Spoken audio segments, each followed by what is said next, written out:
قال خبر ما مخکې کړی خو بیا هم راباندې قال بل القوا فاذا حبالهم وعصيهم يخيل اليه من سحرهم انها تسعى. بلکې موسی علیه السلام فرمایي القوا تاسو وغورځوئ فاذا پس ناګهانه ناڅاپه څه چل شو فورا حبالهم د دې هغه چې کومې رسۍ وي د دې هغه پړي وعصيهم او د دې هغه امساګانې وي عصا عصي جمع د عصا ده ويعصيهم د دې هغه شی امساګانې يخيل اليه هغه محسوس شي موسی علیه السلام ته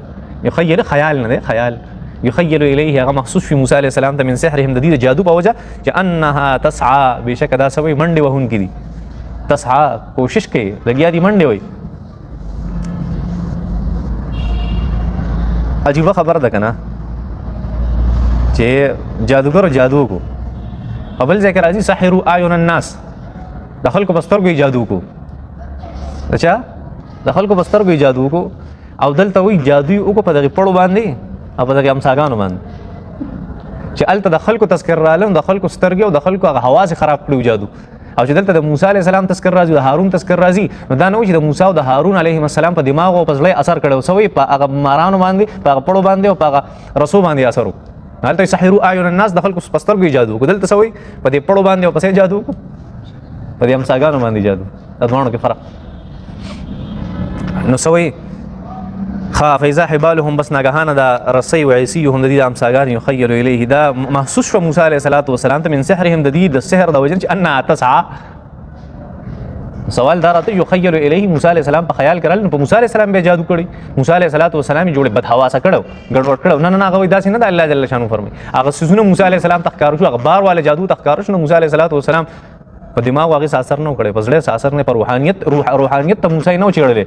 ولې د پیغمبر روحانيت د سني کې هغه چیرلی شي پیغمبر روحانيت هغه ډېر مضبوط روحانيت ځکه هو انبیاء ځکه هو نبوت ملاوي څه ملاوي نبوت ملاوي ځکه هو معجزې راځي هغه په لاس باندې ځکه هو هغه ته هغه سخکاري چې بل چاته نه ښکاري ځکه هو هغه سکه چې بل څوک نشي کول دا کم طاقت دا یو روحاني طاقت د انبیاء کرام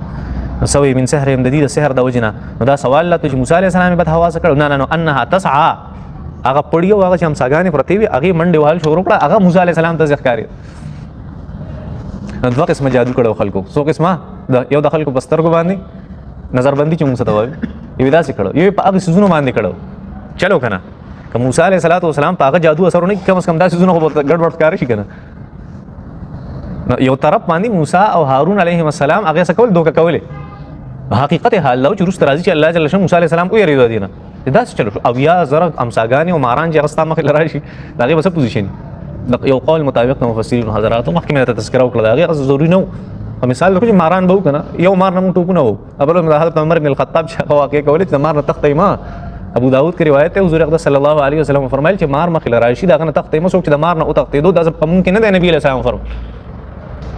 دا به وجنه بیا حدیث مبارکو کې دا سری چې आवाज وتاو کا روایتو کې راځي چې आवाज وتاو کا چې هغه کته پیره وغیرہ نو تزد دي سره که بیا الله نو چا سویلی روایت مې ته مختلف چا وی چې درې پیری وته आवाज کو چا وی چې درې ورځې صبر وته وکړه بار بار راځي درې ورځې به تر چا پلار صبر وکړي په هغه روایت عمل کوي چې درې پیری आवाज وکړه نه بیا ته کلزو بس قصه ختمه. نو موسی علیه السلام خو انسانو موسی علیه السلام ویریدو سوال دا راغی چې موسی علیه السلام ولې یریدو مخکې وته ویلو چې اے موسی اننی معکما اسمع وارى الله دا نو ویلی چې تاسو سره مې موسی او هارون علیهم السلام تاسو سره ما او تاسو مرسته کوم تاسو مې یریږي یو ته مخکې دلته بیا ولې یریږي په داسې حالت کې نو مخکې مې ته ویلو چې د انبیاء کرام دوه حالت دي سو حالت دوه حالت یو دی له سر دغه حالت چې هغه نبی دی یو دی له سر دغه حالت چې هغه انسان نو دلته الله جل شانو دغه انساني فطرت ذکر کوي انسان یریږي په داسې موقع باندې دا یو حقیقت ہے او یاد چې موسی علیه السلام په دې نه یریدو چې مار راغی یا ماران رااله موسی علیه السلام په دې یریدو چې دینه خو پرشتیا ماران جوړ شو د خلکو سترګې هغه ګډ وډ کړي د خلکو اسنه چې دا خلک نورم په کفر کې مضبوط شي په دې یریدو موسی علیه السلام چې دا بس کی یا بل امام رازی رحمت الله علیه یو ذکر راجیب خبره ذکر کړي وای دا د کار شو چې پیغمبر کله یو کارم کې یو قدمم علی یو خبرم کې دا الله جل شانو د وحی په انتظار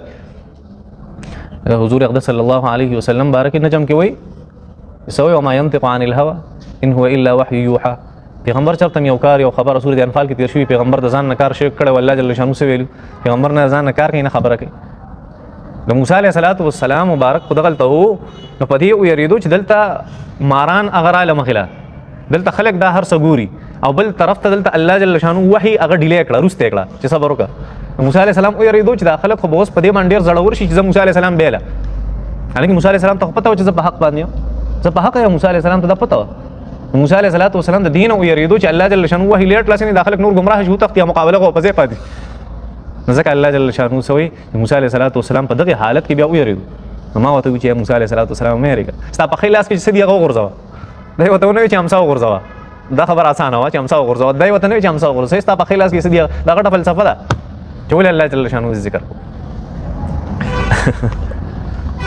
ډېر په تفصیل سره الله جل شانه په سورۃ طه کې موسی علیه السلام دا واقع ذکر کړی.